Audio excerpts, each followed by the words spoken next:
I met a few celebrities, just saying, and surprisingly I got some of them to subscribe to my YouTube channel. I don't even know how that happened.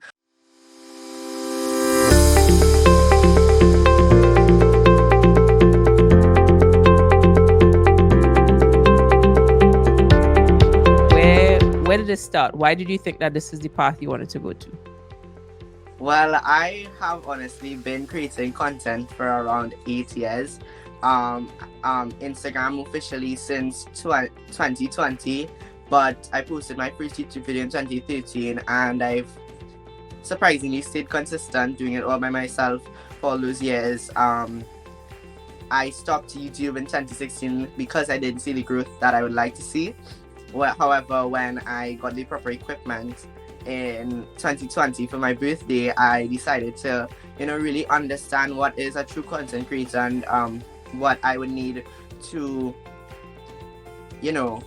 come onto Instagram in a more professional way and turn my profile more to that side of content creation. So I hope that answers the question. But yeah, that's how I've always been led to the creative side of stuff, been drawn to the creative side of anything I do, always love singing and dancing. And it just happened that I fell in love with content creation, and now we're here.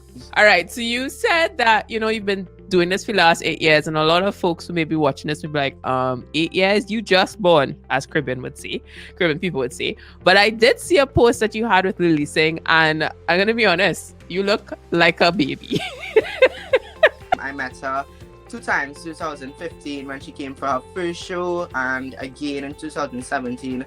And seeing, as I said, I've been following her from 2015 plus, so to see the growth that she's gotten since starting, and for her doing what she's done for herself over the years, I was really, really drawn to that, and I admire her a lot. I still do.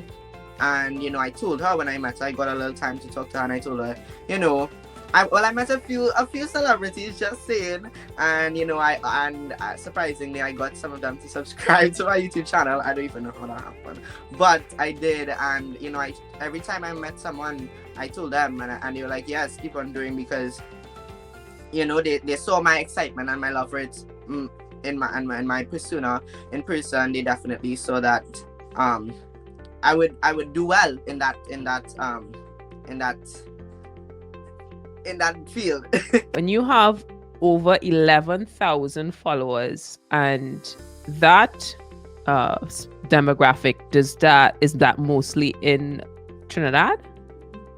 It is. Most of my followers are based in Trinidad, followed by the US and a few other places. I think it's Trinidad, US, and then either UK or Canada. It's always switching, because it's very quick for people to label you as a promoter or influencer, but I wanted to be known as a content creator, so I needed to know the specifics for that. And I really took time to learn what's a media kit, learn all the basics and the assets before I just started posting pictures and say, hey, I'm a content creator, because there's a lot of that these days. So I just really wanted to make sure that I have the assets to go into content creation, and one of them being the first thing that you need to make sure, which is a media kit. Awesome. And I'm seeing here you have an average engagement rate of 7.5%. Insert applause here.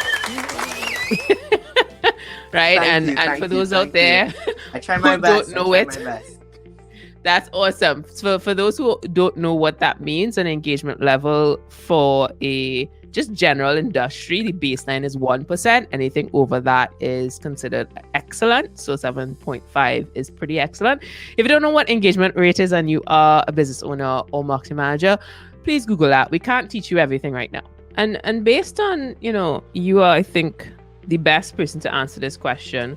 Where's your age group spending most of their time in entertainment? Well, I could for sure, and I can say this for myself, it's TikTok. I post on Instagram, but most of the time, if you're trying to reach me, I'm on TikTok. TikTok is always refreshing, new content. It's not repetitive as it is on Instagram. You have to be constant on Instagram as well as TikTok if you're a creator, but it just you just fall into the hole of scrolling on TikTok. Everyone is on TikTok these days for their entertainment.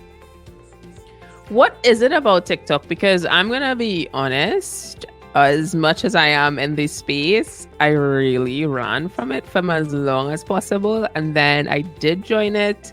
I could see why you can be sucked into it, but I want to hear your feedback as to why you think it's so much more addictive than the other platforms.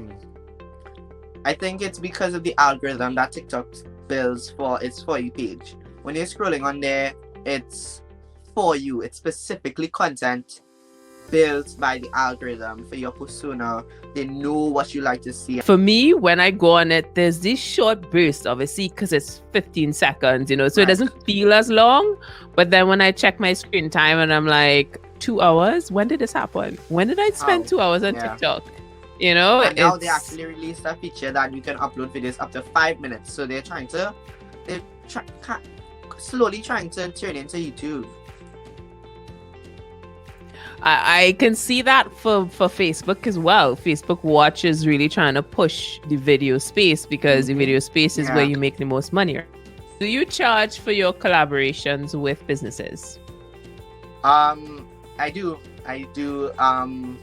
However, it depends whether it's a big brand or a small business. Depends on what they're looking for, what coverage they want, and it also depends on the campaign, whether it's a campaign, it's PR. It really depends on what they're looking for, and we work to suit.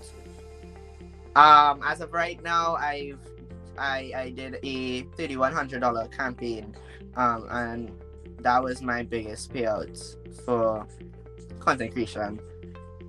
Okay, and for those who are looking at this outside of Trinidad, that is in Trinidad dollars, correct? Yes, it is. Soon to be US though.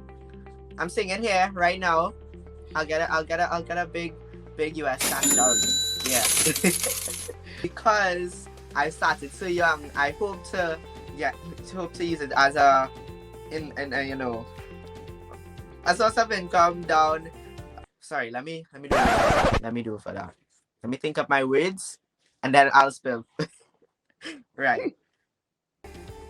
Well, I hope that I can use this as a big source of income when I finish doing stuff.